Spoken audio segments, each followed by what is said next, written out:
Hi friends, welcome to BALAKAVI channel. இன்னைக்கு வந்து கோதுமை மாவு வைத்து டைமண்ட் பிஸ்கட் எப்படி செய்யறது அப்படினா இந்த வீடியோல நான் உங்களுக்கு ஷேர் பண்ணிருக்கேன். இது ரொம்ப சிம்பிளா இருக்கும், ஈஸியா இருக்கும், டேஸ்டா இருக்கும்.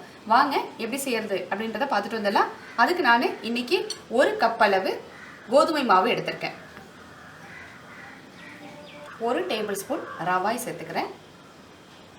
1 டேபிள்ஸ்பூன் பொடித்த சர்க்கரை. இது வந்து ஆப்ஷனல் தான். இப்போ எல்லாத்தையும் நான் மிக்ஸ் பண்ணிட்டு இதை சப்பாத்தி மாவு பதத்துக்கு தண்ணி விட்டு பிணைஞ்சுக்க போகிறேன்.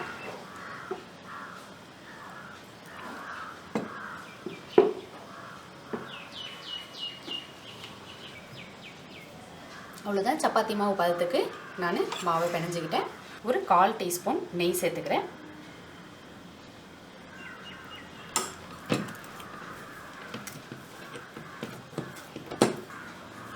மாவு வந்து நான் நல்லா பிணைஞ்சிட்டேன்.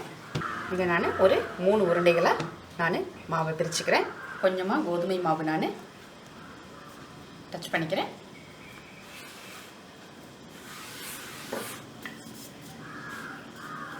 நான் மாவு வந்து நான் சம அளவாக எல்லா பக்கமும் ஈவனாக ஒரே சைஸாக தேய்ச்சிக்கணும். அப்போ தான் பிஸ்கட் வந்து ஈவனாக வெந்து கிடைக்கும். இப்போ நான் கட் பண்ணிக்கிறேன். இதை வந்து ஸ்கொயர், டைமண்ட் எந்த வடிவத்தில் வேணாலும் கட் பண்ணிக்கலாம்.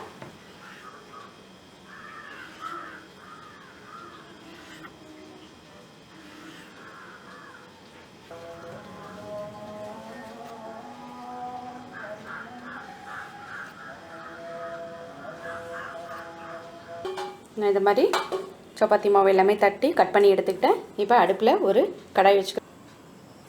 ஆயில் நல்லா ஹீட் ஆகிடுச்சு. நான் இப்போ ஆயிலில் நான் ரெடி பண்ணி வச்சுருக்கிறேன், கட் பண்ணி வச்சுருக்கிறேன். இது ரொம்ப செய்யறது ரொம்ப சுலபமாக இருக்கும், டேஸ்ட்டும் ரொம்ப நல்லா இருக்கும்.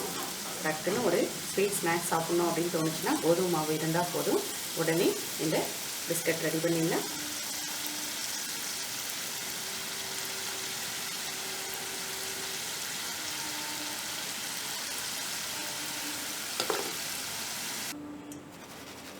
இதே மாதிரி பொன்னிறமாக அவ்வளோதான். நான் பிஸ்கட் எல்லாமே நல்லா பொரிச்சு எடுத்துக்கிட்டேன்.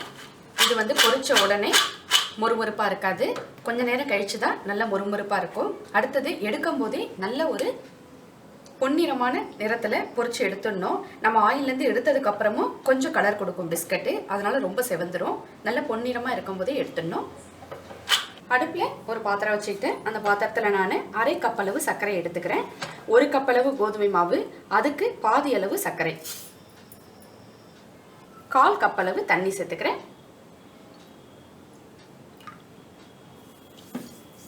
சர்க்கரை பாகு இப்போ நல்லா ரெடியாகட்டும்.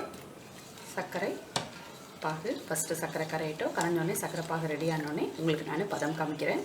இந்த இடத்துல சர்க்கரை பாகோட பதம் தான் முக்கியம். சர்க்கரை நல்லா கரைஞ்சி நல்லா பாகு ரெடி ஆகிடுச்சு.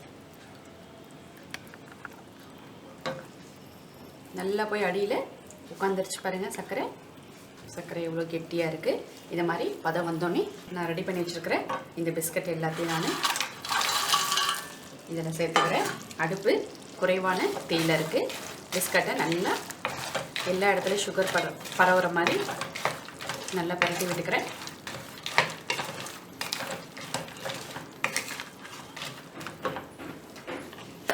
மேலே வாசனைக்கு ஏலக்காய் தூவிக்கிறேன்.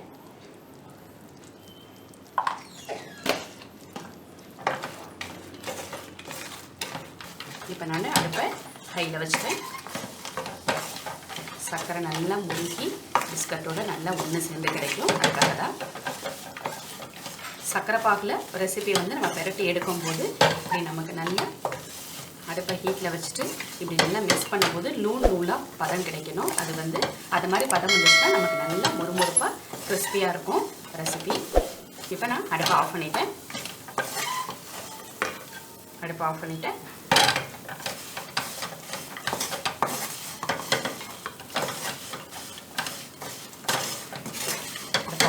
தான் கிண்டிகிட்டு இருக்கேன். ஒரே இடத்துல அப்படியே இருக்கக்கூடாது.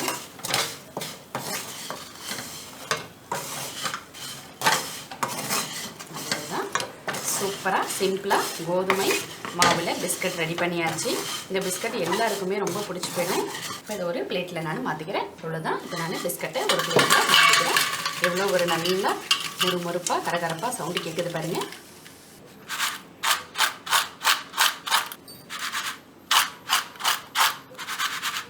அவ்வளோதான். நல்லா சூப்பராக சிம்பிளாக ஒரு கோதுமை மாவு வச்சு ஒரு ஸ்வீட் பிஸ்கட் ரெடி பண்ணியாச்சு. ரொம்ப சிம்பிளாக இருக்கும், ரொம்ப ஈஸியாகவும் இருக்கும். இதை கொஞ்சம் ஆற விட்டு சாப்பிடும்போது நல்ல முறுமுறுப்பு கிடைச்சிடும். நீங்களும் செஞ்சு ட்ரை பண்ணி பாருங்கள். ட்ரை பண்ணி பார்த்துட்டு உங்களோட கமெண்ட்ஸ் ஃபீட்பேக்ஸை எங்கிட்ட ஷேர் பண்ணிங்க ஃப்ரெண்ட்ஸ். மறக்காமல் பாலகவி சேனலை சப்ஸ்கிரைப் பண்ணிங்க. தேங்க்யூ ஃபார் வாட்சிங்.